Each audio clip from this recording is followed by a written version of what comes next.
예수님과 이 레위라고 하는 마태 이 사람과의 만남이 이번이 첫 만남은 분명히 아닐 거라고 생각을 해볼 수 있어요. 그 전에도 몇 번 만났었기 때문에 예수님께서 그를 찾아가 주신 거고요. 그리고 그곳에서 예수님은 이 마태라고 하는 사람을 자신의 제자로 삼아 주셨습니다. 그래서 이것을 역사적인 사건이라고 하는데요. 자, 좀 더 깊이 들여다 보면서 생각을 해보면 예수님이 한 영혼을 얼마나 귀하게 여기고 있는지를 우리가 볼 수 있는 겁니다. 이 사람은 당시에 심각한 죄인이라고 손가락질을 받던 세리입니다. 그래도 그 사람이 귀중한 거예요. 뿐만 아니라 예수님은 그런 죄인까지도 사랑하셨기 때문에 그를 찾아가신 것이고 불러서 제자를 삼으신 겁니다. 그 속에는 예수님께서 이 한 영혼을 위해서 자기의 생명을 대신 내어주고 십자가에서 그 영혼을 위해서 죽어주신 이 사건이 들어있는 건데요. 그만큼 예수님은 이렇게 한 사람 한 사람을 사랑해 주신 겁니다. 이 예수님의 사랑으로 인해서 결국은 이 죄인도 죄를 완전히 용서받고 구원의 은혜를 누리게 된 것이죠. 이 사람이 예수님에 의해서 부름받기 전에 이 사람은 돈이 최고라고 하는 생각을 가지고 한평생을 살아온 사람입니다. 그렇게 사는 것이 최고의 행복이라고 생각하며 살았는데 사실은 그 길이 죽음의 길이고 멸망의 길로 가던 인생입니다. 그런데 예수님이 그를 찾아가 주셔서 그를 제자로 불러주심으로 인해서 그의 인생이 완전히 바뀌었고요. 그래서 돈을 완전히 내려놓고 이제는 돈을 위해 사는 인생이 아니라 예수님이 주신 위대한 사명을 위해서 새로운 삶을 살게 된 것입니다. 이런 예수님의 부름을 받자 마태는 지금까지 너무나 소중하게 생각하고 살았던 이 직업을 내려놓고 그 자리에서 벌떡 일어나 예수님을 따라갔습니다. 그리고는 그 예수님의 부르심에 따라서 이제 자기처럼 죄인으로 살고 있는 사람들, 멸망의 길로 가고 있는 사람들을 한 영혼 한 영혼을 찾아서 이 말씀을 전함으로 죽어가는 많은 영혼들을 변화시켜 새로운 삶을 살게 하는 이런 놀라운 인생이 되어졌다고 볼 수 있습니다. 그래서 이 상황이 역사적인 장면이라고 볼 수 있는 겁니다. 오늘 말씀의 29절은 두 번째 새로운 장면인데요. 예수님을 통해서 이제 완전히 변화되어진 이 마태, 레위라고 하는 사람은 자기 집으로 예수님을 초대해서 잔치를 베풀었습니다. 나와 같은 이런 죄인을 구원해 주신 예수님의 은혜가 너무 귀하고 감사해서 예수님을 초청해서 잔치를 벌였는데요. 문제는 그곳에 예수님과 예수님의 제자들만 온 게 아니고요. 마태가 자신의 동료들을 초청했는데 그 동료들이 결국은 자기와 같은 일을 하는 세리들이었어요. 그리고 그 세리들과 또 함께 어울리는 또 다른 사람들은 그 당시 사람들에게 계속 손가락질을 당하고 욕을 먹고 비난을 당하며 무시를 당하던 죄인들이라고 볼 수 있습니다. 그런 사람들을 함께 초청했는데 예수님은 그들과 아무런 거리낌이 없이 함께 앉아서 마음껏 먹고 즐기는 거였어요. 자, 세 번째 장면은 이제 30절에서 32절인데요. 그런 예수님의 모습을 보고 바리새인과 서기관들이 예수님을 비난하는 겁니다. 아니 지금 그 마태라고 하는 사람도 심각한 죄인인데 거기에 또 친구들이라고 하는 사람들이 다 함께 세리 일을 하는 사람들이고 죄인이라고 취급받던 사람들인데 그들과 함께 앉아서 자칭 하나님의 아들이라고 하는 이 예수가 그들과 함께 같이 먹고 마신다는 걸 유대인의 율법을 가장 잘 아는 이 바리새인과 서기관들의 입장에서는 도저히 이해할 수가 없었던 거예요. 그래서 예수님이 왜 그런 일을 하냐면서 이렇게 비난을 하는 거지요. 왜냐하면 구약의 율법에 의하면 부정한 사람들, 죄인들, 이런 사람들과는 절대로 함께해서는 안 된다고 말씀을 하셨기 때문에 그래요. 왜 그럴까요? 하나님의 백성들은 하나님 앞에서 죄 사함을 받고 거룩하게 살아야 하는 사람들입니다. 그러기 위해서는 주변에 이 부정한 것들, 우리를 부정하게 하는 것들을 먹지도 말고 입지도 말고 가지도 말고 만지지도 말고, 그게 엄격하게 율법으로 정해진 것이었어요. 그러다 보니까 걸어 다니는 죄인, 이런 사람들은 더더욱 가까이 하면 안 되는데, 이 세리라고 하는 사람, 이 사람들은 어떤 사람들입니까? 당시 이 유대 나라가 로마의 나라를 빼앗기고 식민 통치를 받고 있었는데, 그 로마가 유대인들에게 세금을 부과했는데요, 그 세금을 거두기 위해서 채용한 사람들이 이 세리들입니다. 이들은 같은 민족이지만 로마의 앞잡이가 되어서 자기 민족에게서 세금을 무자비하게 거둬들여서 로마에 바치고, 또 자기들도 먹고 살기 위해서 로마에서 부과한 세금보다 훨씬 많은 부세금을 부과해서 자기들의 배를 채우는 이런 사람들이었기 때문에 유대인들의 입장에서 보면 한편으로는 매국노이고 또 한편으로는 너무 무자비한 이런 사람들이었고, 욕심만 가득한 착취하는 사람들로 보였기 때문에 이들을 다 죄인으로 취급했어요. 그래서 그들을 무시하고 비난하고 정죄하고 멀리 하는 게 당시 사람들의 모습인데요. 더구나 이 사람이 이름이 레위라고 나오죠. 혹은 또 마태라는 이름도 있었는데요, 레위지파 사람이라는 뜻입니다. 레위지파는 전통적으로 하나님의 성전에서 제사장이 제사 지내는 걸 옆에서 잘 도와주는 역할을 하던 사람들이고, 시간이 좀 지난 후에는 하나님이 그들에게 하나님의 말씀 율법을 주어서 그들이 율법을 잘 배워가지고 이스라엘 백성들에게 이 율법을 잘 가르치는 교사로 살게 해주셨단 말이에요. 그래서 유대인들의 이 레위지파 사람들은요, 어려서부터 철저하게 말씀을 훈련받은 사람들이에요.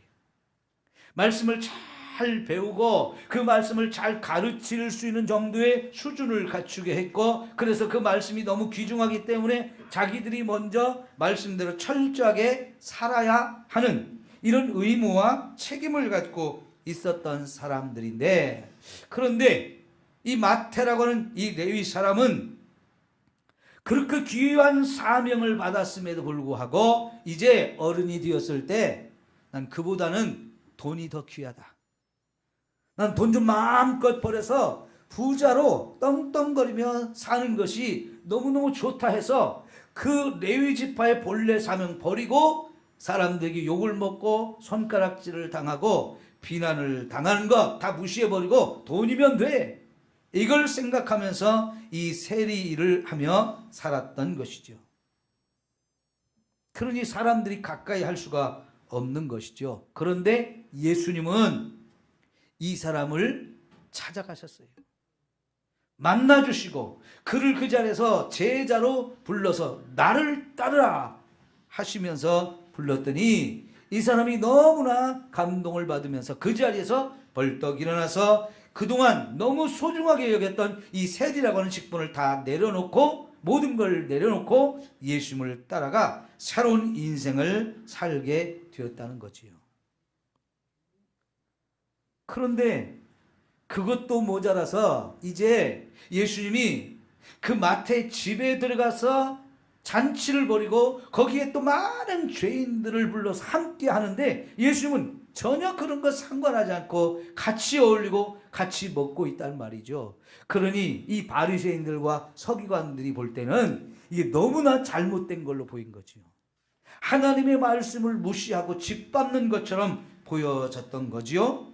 자, 그런데 여러분 생각해 보십시오. 이 바리새인들과 서기관들처럼 한다면 거기는 죄인을 향해서 정죄하는 것밖에는 없습니다. 거기는 그 어떤 사랑도 없는 거예요. 거기서는 구원이라는 것, 죄 용서라는 것, 꿈도 꿀 수 없는 것이죠. 자, 그래서 예수님이 오늘 하신 말씀, 너무나 중요한 말씀을 하셨는데 31절과 32절에 뭐라고 말씀하십니까? 건강한 자에게는 의사가 쓸데없고 병든 자에게라야 쓸데있나니 내가 의인을 부르러 온 것이 아니요 죄인을 불러 회개시키러 왔다라고 말씀을 하십니다.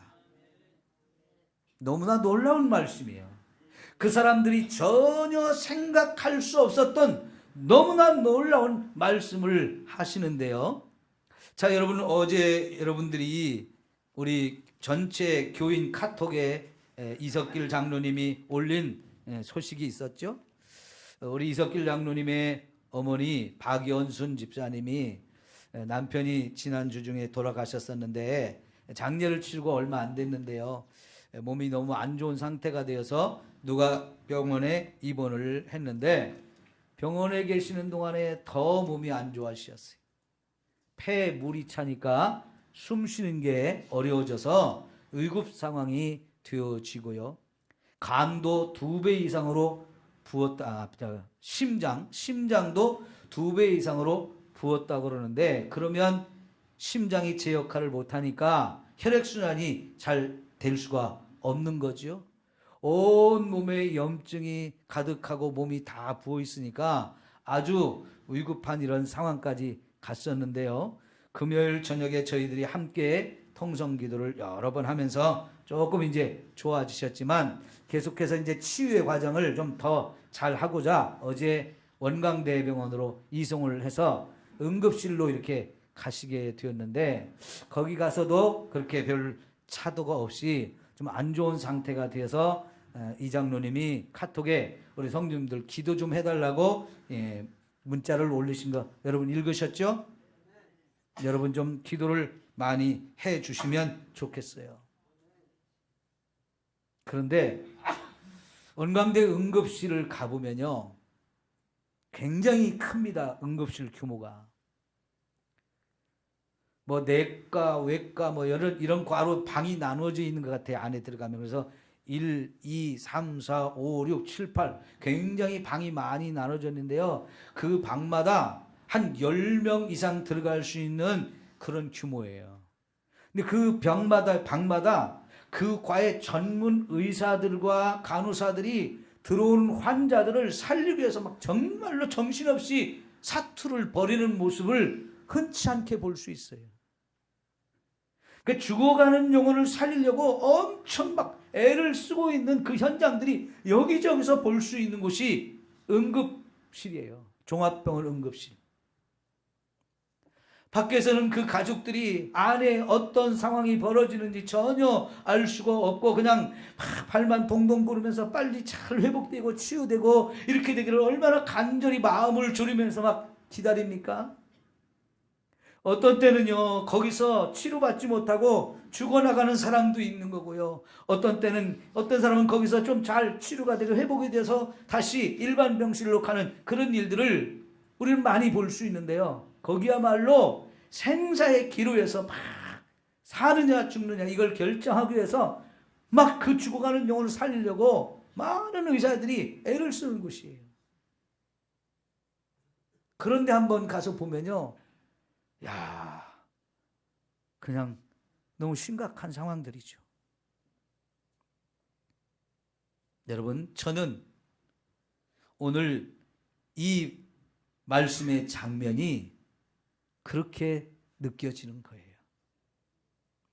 예수님이 이 세리마태를 찾아간 것은 그냥 찾아간 게 아닙니다. 그를 구원하려고 찾아가신 거예요. 죄인을 불러서 회개시켜가지고 구원하고자 예수님이 거기를 찾아가신 거지요. 근데 이런 상황을 전혀 이해하지 못하고 깨닫지 못하는 이 바리새인과 서기관들은요, 예수님을 비난하기에 바빠요. 그 마태라는 사람이 죄인인 것은 맞습니다. 근데 그냥 두면 어떻게 됩니까?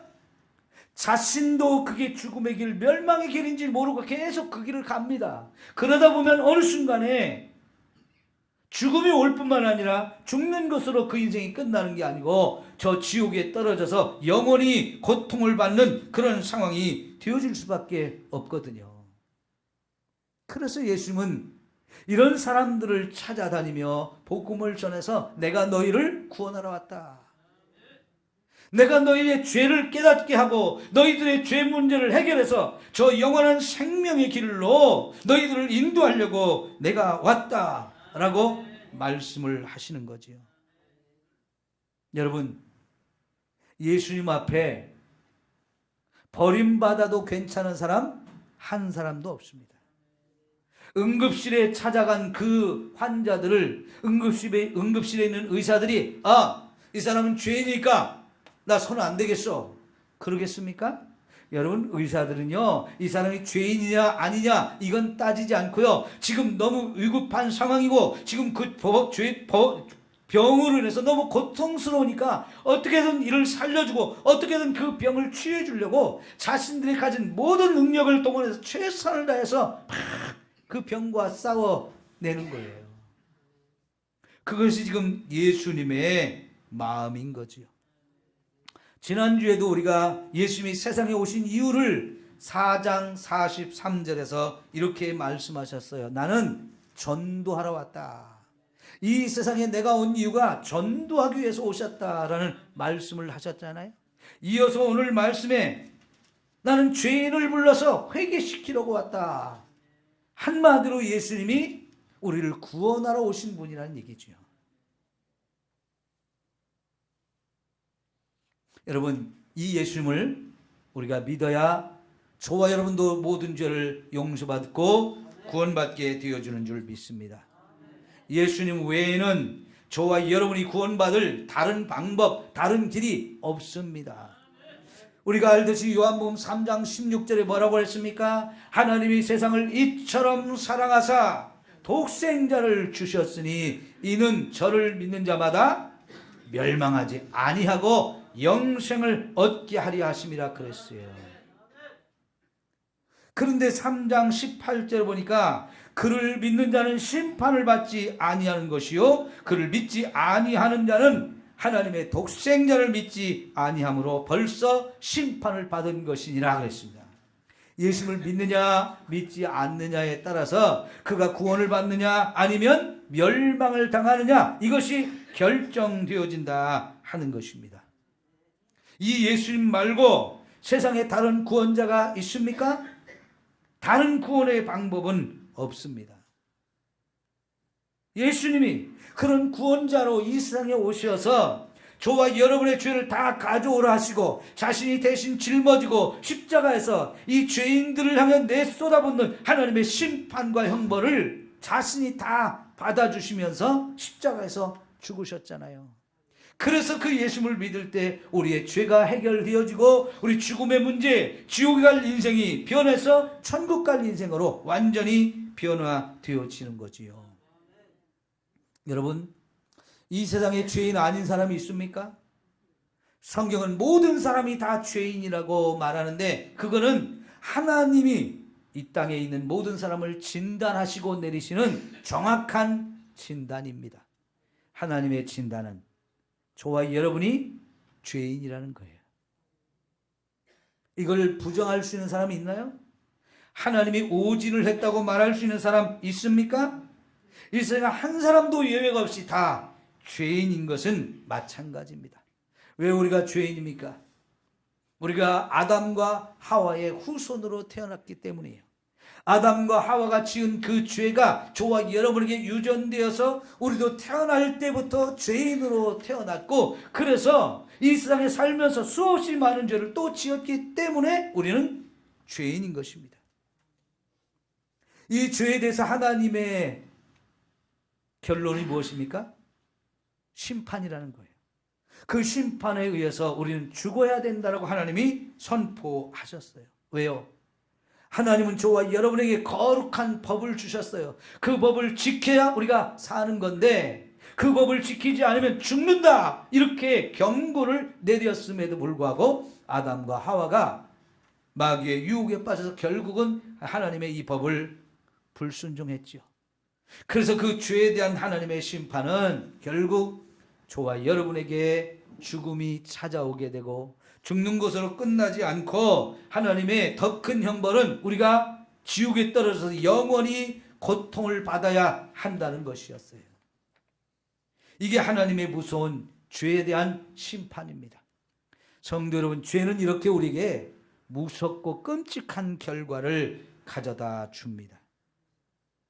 더 문제인 것은 이 세상에 어떤 사람도 이런 인간의 죄 문제를 해결할 능력이 없는 거잖아요. 누가 이 죄 문제를 해결할 수 있습니까? 그래서 이 문제를 해결할 수 없고 그저 심판을 받아 멸망당하고 지옥에 떨어져서 영원히 고통을 받을 수밖에 없는 우리인데, 이런 우리를 하나님은 또 사랑하신단 말이에요. 하나님은 공의의 하나님이면서 동시에 또 사랑을 가지신 사랑의 하나님이다 보니까 한편으로는 법을 선포하셨기 때문에 이 법대로 죽여야 하지만 사랑의 하나님은 우리를 또 살리기를 원하신단 말이죠. 그래서 하나님의 아들을 이 땅에 보내서 우리의 죄를 해결하라고 보내셨는데, 그 해결의 방법은 우리의 죄를 하나님의 아들이 대신 짊어지고 십자가에서 나를 대신해서 하나님의 심판을 대신 받는 거예요. 그래서 그 아들 예수를 믿으면 우리의 죄 문제를 해결해주고 저와 여러분을 죽음의 자리에서 구원하시고 지옥에서 건져서 천국으로 보내서 영원히 거기서 우리가 이렇게 주와 함께 살게 해 주시는 거지요.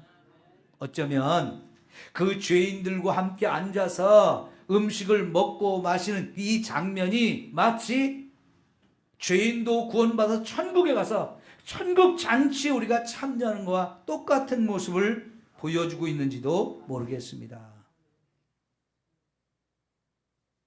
여러분, 그런데 바리새인들은 어때요? 나는 저기 죄인이 있으니까 난 저기 안 가. 저기 있는 놈들은 다 죄인이야 하면서 우리를 구원하러 오신 예수님마저도 죄인으로 몰아붙이고 비난하고 공격하는데 자기들은 그 잔치를 맛볼 수가 없는 거예요. 그러나 내가 죄인입니다.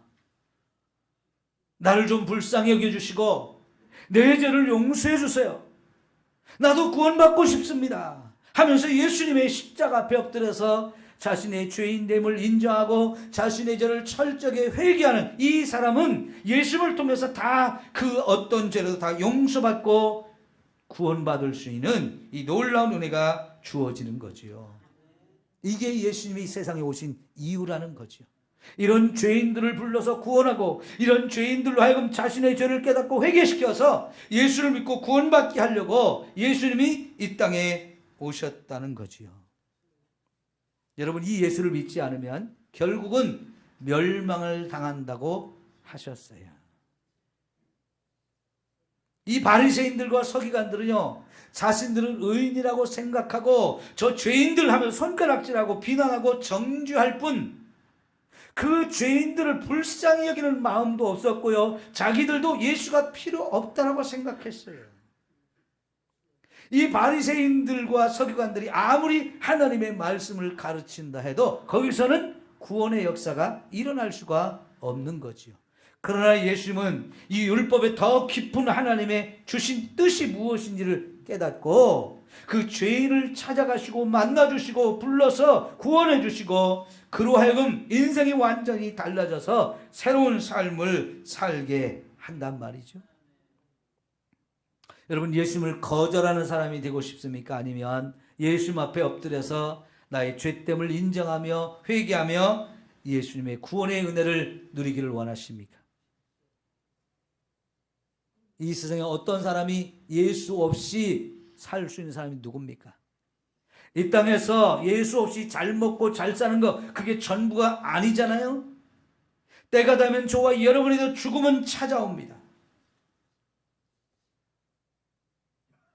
죽음 앞에 서면 다 두렵고 떨릴 수밖에 없어요. 내 마음대로 할 수 있는 문제가 아니잖아요. 그런데 죽는 것으로 이 세상 우리의 삶이 끝난다면 그걸 두려워할 필요는 없지만 더 두려운 것은 죽음 이후에 우리가 천국에서 사느냐 지옥에서 사느냐, 영원이라고 하는 시간을 어디서 사느냐 하는 것이 결정되는 놀라운 일이 있는데, 예수를 믿지 않으면 그 영원이라는 시간을 지옥에서 영원히 고통받으며 살아야 한다는 말이죠. 왜요? 우리의 죄가 우리를 그렇게 만들어요. 근데 우리 스스로는 그 죄의 문제를 해결할 능력이 없기 때문에 하나님이 우리의 그런 연약한 모습을 보시고 친히 우리를 구원하기 위해서 자신의 아들을 보내신 거고요. 그 아들 예수도 내가 가서 저들을 구원하겠다고, 저들의 죄의 문제를 내가 대신 짊어지고 가서 하나님의 심판, 하나님의 형벌을 내가 대신 받고 죽어서 저들의 죄 문제를 해결하겠다고 그렇게 오신 분이 예수님입니다. 그래서 고린도후서 6장 1절에 보면 보라 지금은 은혜 받을 만한 때요, 보라 지금은 구원의 날이로다 라고 말씀하셨어요. 한번 따라할까요? 보라 지금은 은혜 받을 만한 때요, 보라 지금은 구원의 날이로다. 여러분, 지금이 구원의 날이라고 말씀하셔요. 구원의 날. 그래서 여러분, 이 구원의 날을 구원데이라고 말하게요. 금년에 우리가 목회 계획을 세우면서 여러분 나눠드린 교회 수첩에 보면 교회 1년 목회 행사, 목회 계획 속에 구원데이 행사에 대해서 적어놓은 게 있는데, 이 구원의 날을 선포하고 영혼을 구원하는 일에 우리가 좀 집중해서 죽어가는 영혼들을 구원하자 하는 거예요. 왜요? 지금이 예수님에 의해서 구원의 날로 선포가 되었기 때문에요. 여러분, 오늘 말씀에 38절을 한번 보실래요? 38절.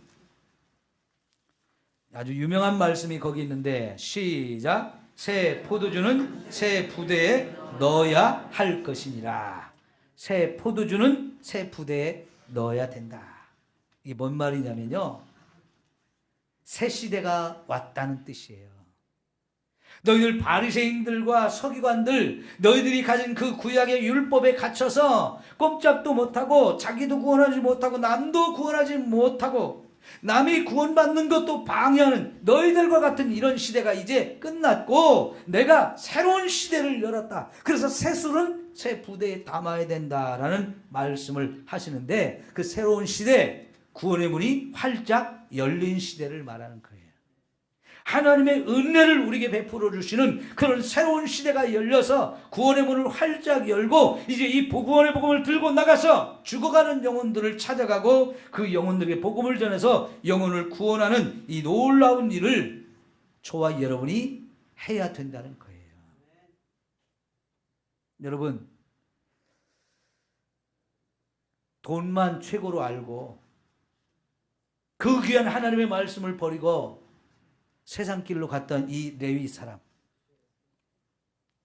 이 사람을 열심히 찾아가셔서 구원해 주시고 제자로 불러서 위대한 사명을 위해 살게 하셨는데, 이 레위가 이제부터 얼마나 감격해서 사람들을 찾아다니면서 예수님이 우리의 구원자라고, 그 예수를 믿으면 나 같은 사람도 변화돼서 새로운 사람이 된 것을 보라고, 당신도 예수를 믿으면 이렇게 달라지고 천국 가서 영원히 살 수 있는 사람이 된다고, 예수님만이 구원이라고 얼마나 담대하게 가서 복음을 전하겠습니까?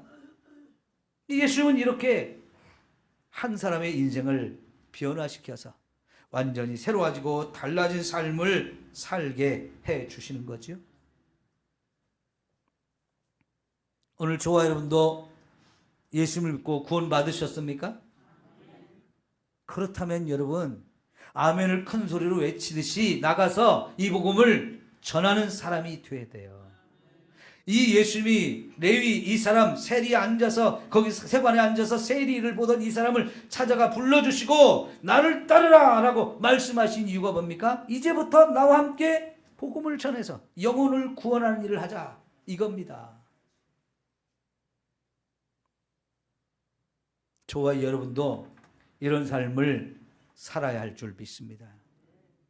예수님께서요, 절대로 지옥은 가지 말라고 하시면서 만일 누군가 우리 눈 때문에, 우리 손 때문에 지옥에 가게 생겼으면 그 눈을 찍어버리고라도, 그 손을 찍어버리고서라도 지옥에 가는 면하라고 말씀을 하셨어요. 지옥이 얼마나 무섭고 끔찍한 곳이면 눈을 찍어서라도 가지 말라고, 손을 찍어 끊어버리고라도 절대로 그 지옥은 가지 말라고 이런 말씀을 하시겠습니까? 우리가 예수님을 믿지 아니하고 그냥 죄의 길로 가게 되면, 자신이 죄인 것을 깨닫지 못하고 세상을 따라가고 돈을 따라가게 되다 보면 결국은 그렇게 멸망의 길을 갈 수밖에 없어요. 그러면서도 자신들이 가는 것이, 그렇게 사는 것이 바른 길이라고 깨닫지 못하는 그 사람들에게 우리가 가서 복음을 전해야 그래도 깨달을 수 있는 기회를 주는 것 아니겠습니까? 자기도 자기들이 지금 엉망으로 멸망의 길로 가고 있는 걸 모르고 그냥 살잖아요. 그냥 두면 결국은 지옥의 멸망을 당하잖아요. 그 영혼이 불쌍해서 그 영혼을 사랑하는 마음을 가지고 가서 복음을 전해서 한 영혼 한 영혼 구원하는 거, 이게 바로 예수님이 하시는 일이고, 이런 위대한 사명을 저와 여러분에게도 주셨습니다. 우리 예수님을 따라서 열심히 영혼을 찾아다니며 복음을 전하고 영혼을 구원하는 저와 여러분 모두가 될 수 있기를 축원합니다. 기도합시다. 하나님 아버지, 지금도 이 땅에 우리 주변에 보면 수많은 사람들이 예수님을 전혀 알지 못합니다. 구원의 길, 생명의 길을 알지 못하고 죄의 길, 멸망의 길로 달려가기에 바쁩니다. 자기들이 그렇게 죽음의 길로 가면서도 그 길이 죽음의 길인 걸 전혀 깨닫지 못하고 거기에 행복이 있는 것처럼, 자기들이 잘 살고 있는 것처럼 착각하고 살아가는 사람들이 너무나 많습니다. 누가 가서 그들에게 복음을 전할까요? 주님, 우리를 구원해 주시고 저 천국에서 영원히 살 수 있는 놀라운 은혜를 베풀어 주셨는데, 이 귀한 은혜를 받은 내가 먼저 이제 나가서 복음을 전할 수 있게 하여 주옵소서. 주님, 한 영혼 한 영혼을 찾아가서 복음을 전할 수 있는 담대함과 영혼을 사랑하는 뜨거운 열정을 우리에게 주시옵소서. 우리가 알지 못하는 사람들 때문에 무시를 당하고 손가락질을 당하고 짓밟힘을 당한다 할지라도, 그러면서도 우리는 복음을 전해야 할 줄 믿습니다. 살릴 수 있는 방법, 살릴 수 있는 길이 우리에게 있는데 이 생명의 복음을 전할 수 있게 하옵소서. 이 귀한 사명을 주신 하나님께 감사하며 우리 더욱 열심히 복음을 전해서 죽어가는 많은 영혼을 구원할 수 있는 우리 삼성교회 모든 성도들이 되어지도록 축복해 주옵소서. 예수님의 이름으로 기도하옵나이다. 아멘. 우리 찬